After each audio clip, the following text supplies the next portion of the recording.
We're starting a new chapter where we use the law of sines and the law of cosines to work with triangles that are not right triangles.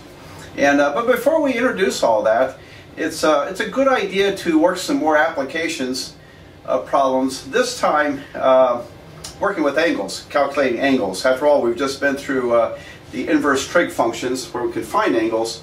Let's see some applications. So here's a good one, and I'll read it all. I think it might be a hair above the camera over here, so anyway, I'll read it. A painting 12 feet high is attached to a wall with the bottom 9 feet above the floor.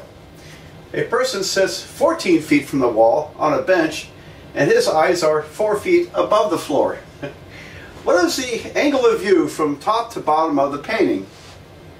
Wow, okay, so why don't you pause the video and see if you can draw a sketch of this. Draw the picture, because that's the first battle to be won, is drawing the right sketch from the information. So pause the video, see if you can draw the picture, and then you might see if you can try solving the problem before I do.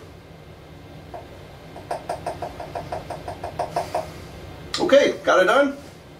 All right, well, let's see what we got. We got the wall and the person. And I'm not going to pretend my drawing is to scale. I'm not an artist. Okay, but we have a person over here whose eyes are 4 feet above the ground, and because he's sitting on a bench, and he's looking at a painting that's 12 feet high, and the bottom of the painting is 9 feet off the floor. So this is 12 feet here, and let's see, if it's 9 feet above the floor, that means this is at 21 feet up here. All right, I've seen big paintings like this, even bigger paintings in art galleries, and so so this is, could be a reasonable thing. All right, now he's looking at the painting, and I didn't draw that as well as I wanted to. Let me draw that little diagonal, or that that side there. We wanted to figure out really the field of view, at least the vertical field of view. So we want to find out angle theta. There it is. And by the way, angle theta comes from a triangle that's not a right triangle. So it would be possible to solve this using the stuff we're going to come up with soon, with the law of sines and the law of cosines. Is that possible? Yeah, we could get to it. We could get to it. Anyway, let's, we can work with right triangles, so how about we look at this smaller right triangle here, and I'll call this alpha, and then this big right triangle here, I'll call that beta. And so for this triangle, the, let's see, the base of the triangle, I forgot to write the number, is 14 feet wide, because he's 14 feet from the wall, and the height is 5. So little alpha is going to be an inverse tangent, won't it? Because the tangent of alpha is 5 over 14. So alpha would be inverse tangent of 5/14. Great. Now where are we headed with this? Well, we can calculate beta also, because it comes from a right triangle.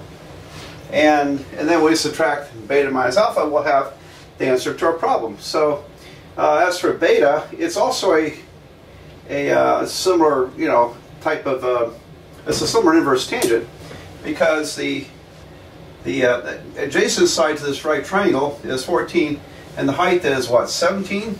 12 feet for the painting plus another 5 feet, 17 over 14. So beta would be inverse tangent of 17/14, whatever that is. So now we know what angle theta is. Theta would be the difference of those. It would be beta minus alpha. Inverse tangent 17/14 minus inverse tangent 5/14. All right. So, and I forgot my calculator. So let me pause the video so I can get my calculator. Well, did you calculate it? Let's see what happens here. So let's see, inverse tangent of 17 divided by 14 minus the inverse tangent of 5/14 is about 30.9 degrees. About 30.9 degrees. So, alright, so let's write that in. This angle is about 30.9 degrees. Okay. So, let's see, this angle is about 30.9 degrees. Alright, so got that done. Now, I want to do something else with this problem, because we looked at the vertical field of view, 30.9 degrees, and you have to wonder, well, what happens if he moves forward or backwards? Okay, well, if he moves backwards, probably the field of view, the angle is going to get smaller. If he moves forward, the angle is going to get larger, isn't it? But at some point, if you're really too close, you can hardly see the picture. So if you're like a foot away from the wall, it'd be very difficult to see the picture. Your angle of view would be very, very narrow. So there's an in-between there where the angle is the largest. And the largest, you might say, is, well, that's the largest field of view you get, the best place to stand, or sit in this case, to view the painting. Anyway, calculating that is a classic calculus problem. So it's beyond the scope of a trigonometry course, but it's a neat question. All right, now I want to do one other little thing here. Let's talk about the horizontal field of view. And so let me erase this, because all I need to know is now I need to know the width of the painting, and it's still up here, 9 feet up. So I'll probably just draw a new picture here. All right, so let's see. How big the painting's 12 feet high. Let's see, what would be a good width for that? So 12 divided by 1.618, about 7, let's call it 7.5 feet wide. So it's close to the golden rectangle. Okay, so if you've ever heard of the golden rectangle, you probably know it shows up in art sometimes. It's a long story. You can look it up. The golden rectangle is an interesting artistic and mathematical concept. Okay, so if the painting is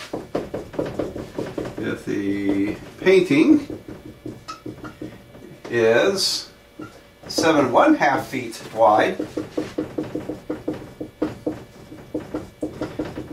what is the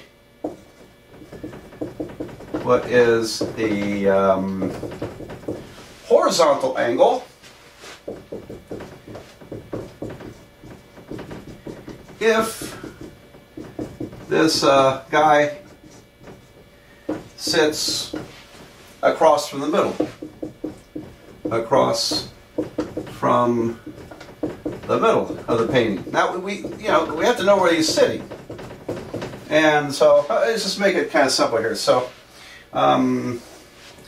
it's 7.5 feet wide, and again, it's not probably very good to scale, but it's not too bad, I guess. What was he, 14 feet from the painting? And we want to know what this angle is. Well, I don't have a right triangle with this triangle. However, we do here. And if he's sitting right in the middle, that means half of 7.5 is 3 3/4. 3 3/4 feet. And he's 14 feet away, so this angle, I'll call it theta. If I calculate that and just double it, we'll have the answer. So this one doesn't seem too tough at all. That's another inverse tangent, isn't it? So because the tangent of theta is 3 3/4 divided by 14, so theta would be the inverse tangent of 3 3/4 is 3.75, isn't it? Divided by 14. Alright, so let's see what that is. And I have an interesting comment to make after this. Alright, so inverse tangent, parentheses, 3.75 divided by 14 is about, wow, 14.995. It's right around about 15 degrees. So it's about 15.0 degrees. So the angle, the horizontal angle, I'm going to abbreviate here, is, it's going to be twice as much, isn't it? 30.0 degrees. There we go. About 30.0. So that was that was kind of interesting coincidence. Okay, so my question is, if he sits at the optimal place away from the wall in order to see the widest angle vertically, will that also be the widest angle horizontally? And you know what? I don't know. I don't know. It seems like it ought to be, doesn't it? But I'm not sure we can automatically assume that. So I'll probably work it out one of these days, and if I do, I'll attach something to this video. So there we go. Let's do some more problems. A ramp 10 feet high measures 52 feet long. What is the angle of elevation? Okay, I don't think this is going to be a tough problem, but try drawing that out and figure it out. Then come back and see if you get my answer. You ready? Okay, so 10 feet high, 52 feet long. Now 52 feet long, the ramp means it's the hypotenuse, right? Okay, that's how I would interpret it. 52 goes here, and 10 feet goes here. If you said it was 52 feet wide, then I would think you would be talking about the base of the ramp. But this is the length of the ramp. You drive up it, it's 52 feet long. So we want this angle theta, and what trig function are we talking about here? It's a sine, right? The sine of theta is 10 over 52. So theta is the inverse sine of opposite over hypotenuse, 10 over 52. Alright, so that'll be a fast one. Inverse sine of 10 divided by 52 is about 11.1 degrees. About 11.1 degrees. Alright, so the angle of elevation,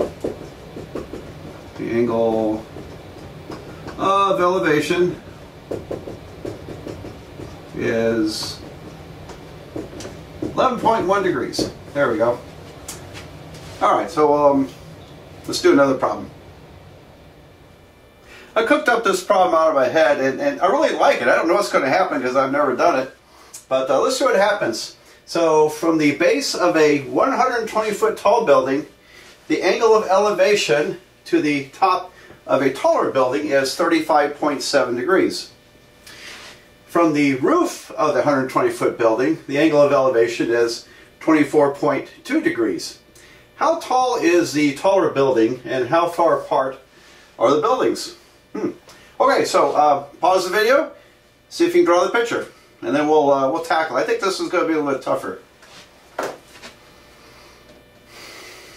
You ready?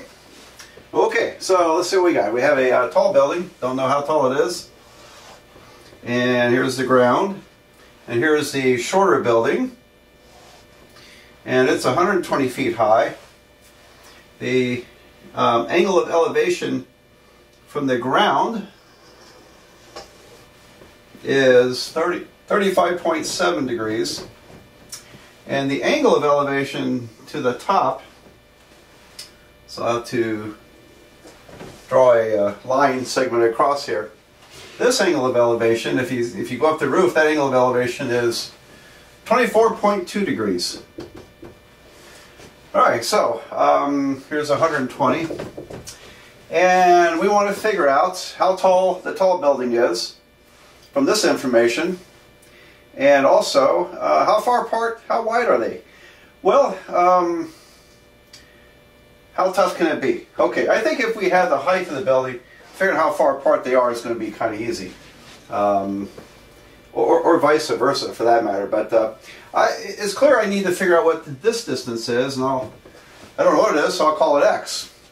And so let's see what we got here. Now from this triangle, that's a right triangle, I have the tangent 35.7 is, I'll call that distance y. Okay. So the tangent 35.7 is x plus 120 divided by y. Let's write that out. So tangent 35.7 degrees is x plus 120 divided by y. Okay, and then the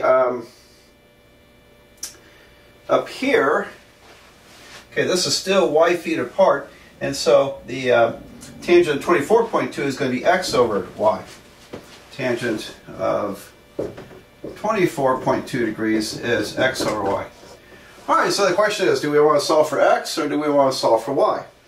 And I think I'm, well, if I solve for x, I don't know if it matters much. I'm probably inclined to solve for y here.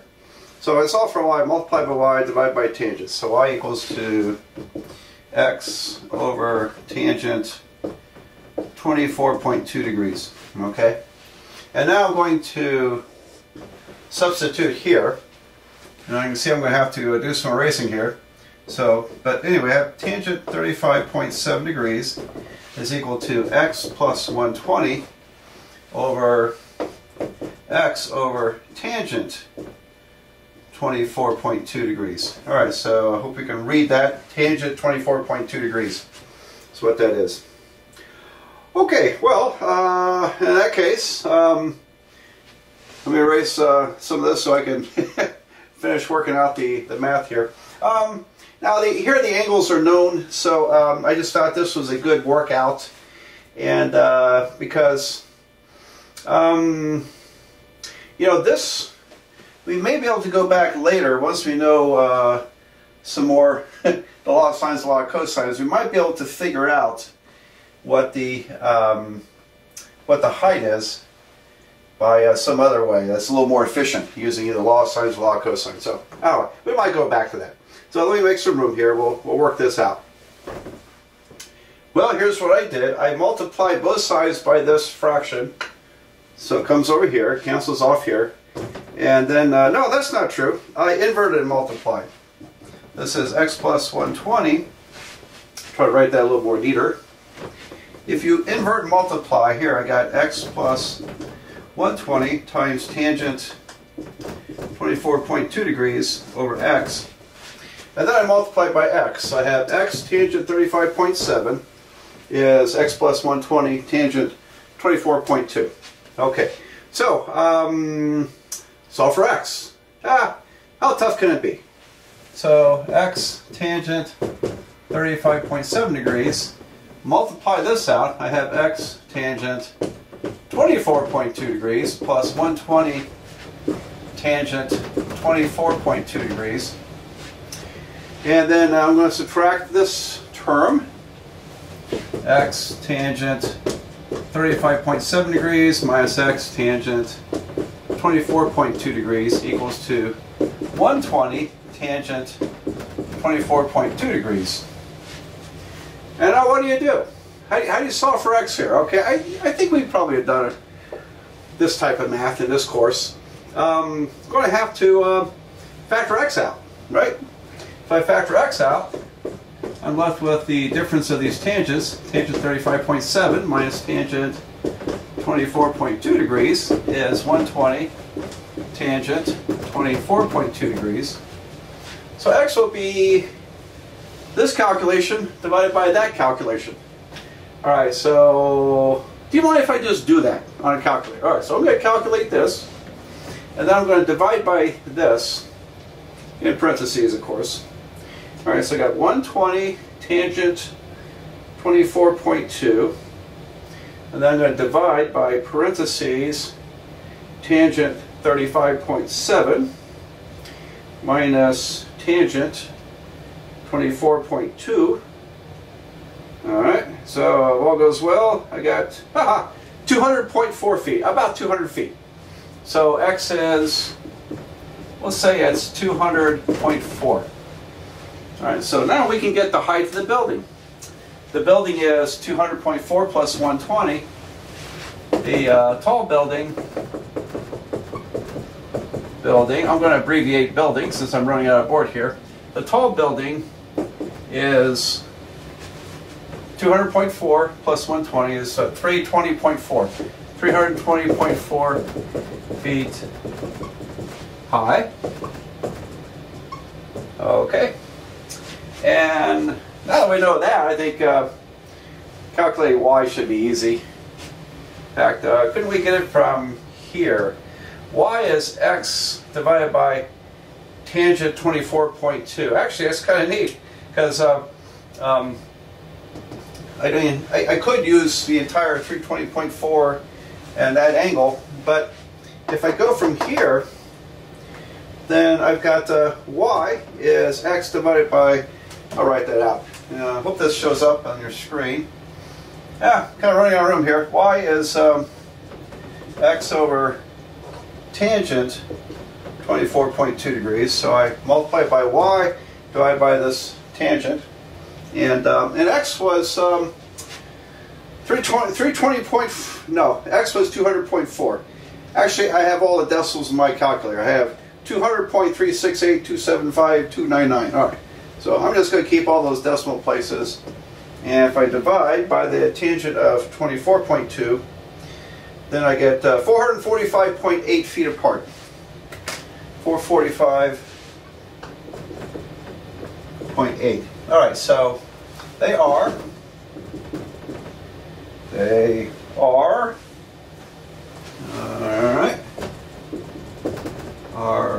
448 point, what was it?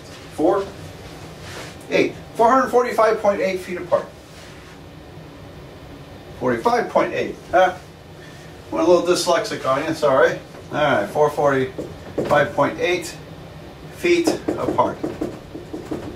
Okay, so I like that problem. I suppose maybe we could have done it earlier in the course, but I thought it was a good workout, and this it's kind of nice to go back and do some trig applications again before we get to law of sines and law of cosines, which I'm going to do shortly. Now, the next thing I want to do is to talk about the navigational bearing, and the textbook I'm teaching out of currently has some problems with this, and I think it's not a bad thing to learn, so I'll do probably at least 2 problems with navigational bearing.